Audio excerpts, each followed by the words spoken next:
मैरवा में उत्पाद विभाग की पुलिस टीम पर शराब तस्करों का पीछा कर शराब पकड़ने के दौरान शराब तस्करों ने पुलिस टीम पर हमला कर दिया, जिससे 2 पुलिसकर्मी घायल हो गए। वहीं एक की हालत नाजुक बताई जा रही है।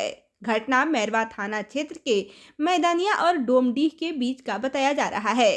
टीम ने घटना स्थल से लगभग 15 पेटी शराब के साथ एक बाइक को जब्त किया है।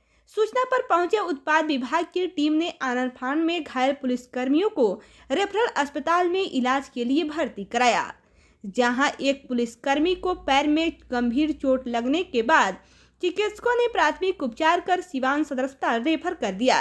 घायल सिपाही बेगूसराय के विकास कुमार और पप्पू यादव बताए जाते हैं।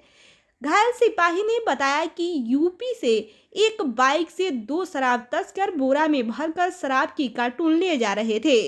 पीछा करने के दौरान मैदानिया और डोमडीह गांव के आसपास पगडंडी रास्ते में शराब तस्कर को पकड़ लिया। जो शराब तस्कर को छुड़ाने आए तस्करों ने हॉकी और डंडा से बेरहमी से मारपीट कर पुलिसकर्मियों को घायल कर फरार हो गए। शराब तस्कर मैदानिया और डोमडीह के आसपास के बताए जाते हैं।